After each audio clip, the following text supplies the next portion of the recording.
On this finally Friday, July 24th, for Global Trails Media, Tano TV, and KRIM Radio News, I'm Randy Roberson.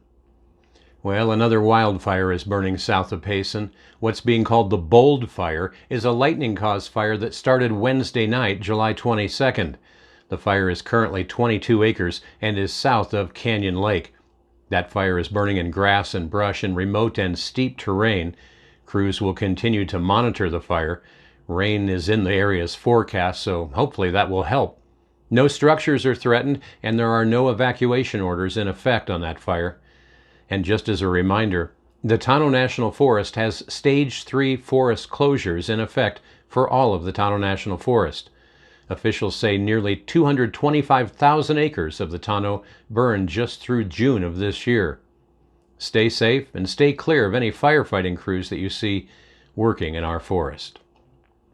Well, and in other news, authorities are warning motorists of some road crews that will be out along roads, and that's due to the recent wildfires. They say you can expect intermittent lane restrictions on State Route 188 and Highway 87 as they do guardrail repairs. Motorists on State Route 188 between Roosevelt Lake and State Route 87 should expect intermittent delays while crews replace guardrails damaged by the bushfire. The repairs are expected to extend all the way through late this year. Drivers should expect flaggers where crews are working, as well as short delays. In addition, speed limits are reduced to 45 miles per hour throughout the burn zone. They say motorists should proceed through the work zone with caution, slow down, and watch for construction personnel and equipment. Schedules are subject to change based on weather and other unforeseen factors. If you'd like more information, you're asked to contact the ADOT Bilingual Project Information Line at 855-712-8530 or go to azdot.gov/contact and select projects from the drop-down menu. For real-time highway conditions statewide, visit ADOT's Traveler Information site at az511.gov or just pick up your phone and dial 511. In other news, the Payson Police Department is starting to do something about their response to area alarm systems that trigger incorrectly. In a press release, Payson Police say every time an alarm goes off, police and fire department personnel are alerted and dispatched to the emergency. However, if the alarm is a false alarm, that means precious personnel and resources are being tied up on that response, and it could mean that they're unable to respond quickly to real emergencies. As such, Payson Police are implementing service fees for false alarms after 3 false alarms and subsequent warnings.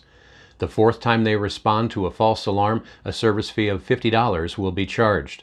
The 5th time, it will cost you $75, and the 6th time, and every time after that, the fee will be $100 per false alarm. Officials suggest that you register your alarm at paysonpolice.com, and then they'll be offering you warnings that'll be sent out for the first 3 false alarms. Again, that's paysonpolice.com. For additional questions, you're advised to contact Sergeant Hansen, who is the Payson PD's alarm coordinator. He can be reached at 928-474-5177. Again, local number 474-5177. And finally, yesterday, Sheriff Adam Shepard congratulated Detention Officer Cody Skolnick, who graduated from the Maricopa County Detention Academy yesterday afternoon. Congratulations to Officer Skolnick from the entire GCSO staff and the rest of us here in Gila County for the training you took and the service that you'll be providing to our communities. Well, taking a look at Rim Country weather, the National Weather Service says we can expect widespread storm activity today and tomorrow as a favorable monsoon pattern takes hold. Our best chances for storms are today and tomorrow. However, we will keep chances for daily afternoon and evening showers and thunderstorms in the forecast for at least the next 7 days. Now, we do have an 80% chance for storms today into tomorrow, but Sunday through next week, expect around 30% chances for isolated storms each day. Our daytime highs in Payson today will be in the mid-80s, and that will gradually warm to the lower 90s by the first part of next week. And that's what's happening in Rim Country. For Global Trails Media, Tano TV, and KRIM Radio News, I'm Randy Roberson. Make it a great Friday. Located on the west side of Tonto Basin at the base of Mount Ord is the site of Camp Reno. Camp Reno was a small military fort operated by the U.S. Army from 1868 to 1870 in an attempt to control the Apache people of central Arizona. Unfortunately, there is little left to see at Camp Reno. A wooden sign erected by the Boy Scouts identifies the site. A few piles of sand and some faint rock foundations mark the locations of the camp's buildings. A long rock wall, which may be the remnants of the stockade that was built shortly before Camp Reno was abandoned, partially surrounds the site.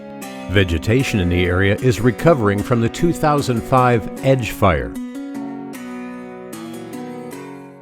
In October of 1867, soldiers from Fort McDowell began constructing a wagon road northeast into the Matazel Mountains. The road followed Sycamore Creek up to the Sunflower area, where two temporary camps known as Camp Carroll and Camp O'Connell were established. The wagon road then turned east, crested the Matazel Mountains at Reno Pass, and descended Reno Canyon to the site of another temporary fort near Reno Creek in Tonto Basin. From there, the road continued up Tonto Creek to a location known as Green Valley, where the permanent Camp Reno would be built. After 10 months of hard work and numerous attacks from Apaches, the wagon road was completed to Green Valley. Due to the lack of manpower, though, the Army abandoned its plan to build Camp Reno in Green Valley and declared the temporary camp on Reno Creek to be the new Camp Reno. The Army constructed barracks, officers' quarters, a bakery, and other structures, mostly out of adobe. Camp Reno served as a base for Army expeditions into the surrounding areas and as a meeting place for the soldiers and the Apache. Tonto Apache leader Del Shea frequented the fort and pursued peaceful relations with the Army at times, despite having been shot by them on 2 separate occasions. By 1870, the Army considered Camp Reno a failure and abandoned it that spring. Its isolated location in a harsh desert environment, along with a chronic shortage of soldiers, had proven too expensive and difficult for the Army to operate.